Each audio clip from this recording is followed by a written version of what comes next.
Hi Dom, welcome. Thanks for joining me. Thanks for being on this course. So I've got a few questions for you around AI, and the way I thought I'd approach this is, firstly we'll just talk about generic AI and where it might be going and any interesting thoughts you've got around it. Then I'll ask questions in terms of, if I'm a business owner or a business manager or somebody in business who wants to make use of AI to leverage it today, where do I start? What kind of things can I do? Sure. And then the next set of questions after that will be, I'm somebody that knows about AI. I know I want to start a business.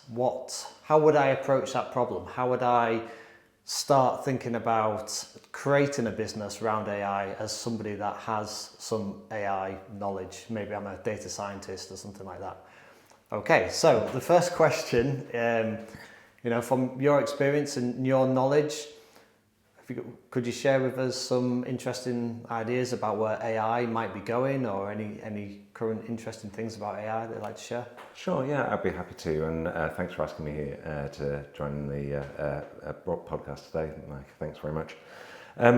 AI is developing at a rapid speed at the moment. From where we were, just 2 years ago with the dawn of the publicly released GPT to where we are now, it's accelerated considerably, and I see that just continuing from where we are at the moment.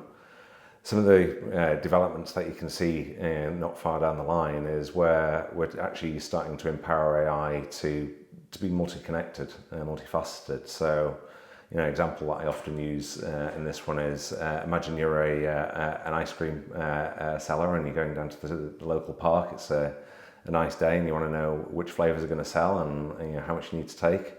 If you used AI to track the kind of products you were selling, profile the people that you were selling them to, understand what the weather conditions are, understand what the traffic conditions are in getting there, then at that point, using the multiple AI agents to inform the decision making that you're doing will mean that you've got a much richer sense of the data that you're getting back, rather than what we're doing at the moment, very much kind of single streams of data and taking actions out of the single outputs of that. But when you start to merge multiple agents, that can then communicate and create on the fly results and on the fly predictions.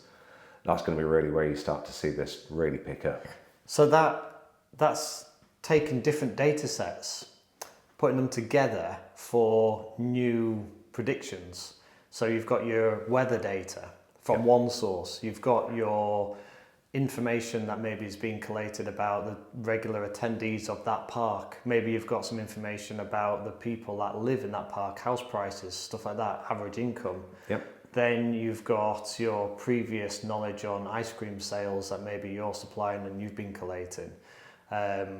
So you take those different data sets into one new model, run an AI prediction on that to give you an idea of so that would be business intelligence. That would be giving you a better understanding of what kind of products are going to sell on real-time information. So the real-time information being what's the weather. Yeah, exactly. What you're doing is you're mixing lagging data with real-time data. But what you're actually at that point is creating data on the fly. Mm-hmm. So the way most AI is working at the moment is based on fixed data sets, things that are being pre-recorded or pre-loaded into the language models or different models. Whereas what you're doing here is you're taking those different models and you're comparing the data and you're creating unique insights based on the fly information, the there and the now, rather than what is currently being used is very much historical data that's then being presented in ways in which you can query and gain information from it. Yeah. But as AI develops and you're able to start to take real-time inputs from that, and it doesn't mean that you necessarily have to have all real-time data, but lagging data from different sources that are then being compared on the fly could actually really start to give some unique insights, more into the way in which the human mind works, rather than a kind of a fixed data set, which gives you actionable data, but it's only right in that one moment. Yeah, so I can see the advantages of that being that you've got a competitive advantage because you know, or you can make a prediction on what ice creams to take, judging by the real-time data. In this use case would be the weather. The lagging fixed data would be the population of the park based on the people that live in the local area. Obviously that's not changing as quickly as the weather data is. And then you turn up with the right ice cream, the right ice cream flavors for that particular audience, precisely. and then you make more sales than the ice cream guy down the road who, or just next to you, that isn't using AI. It's interesting in this course. I mentioned that AI can affect so many businesses. It's not just the technical businesses. And I gave an example where I asked ChatGPT, how is AI revolutionizing the, like, ... put your whatever you want to put in there. But the example I gave was hairdressing. Right. Thinking that hairdressing is such a manual thing where you cut hair. Yeah. But it gave me tons of ideas of how AI is being used in the hairdressing industry. So it's used. It can be used everywhere, basically. So Absolutely, yeah. I mean, I think, hairdressing is a really interesting example. You've got some fixed elements that are kind of manual elements, that's specific to the person, specific in the environment. But a person's hair color versus what matches their clothes best, which matches the environment that they're going to be traveling into. Yep. That's the kind of information that you can overlay into the real-time data, the person in that sense, and make a much better decision, make a much more informed decision, rather than, the years gone by, you're going, I'll try this color out. Oh no, it doesn't look right for me. Actually, no, I'll try different colors. That you should be in a position where you're actually able to identify what is the right color for the right purpose. yes. And so again, just extrapolating on that example, there is a website that uses AI to try and make fashion recommendations so you can sort of say what you're interested in, who you are, and it'll actually make recommendations on shirts and trousers and things like that based.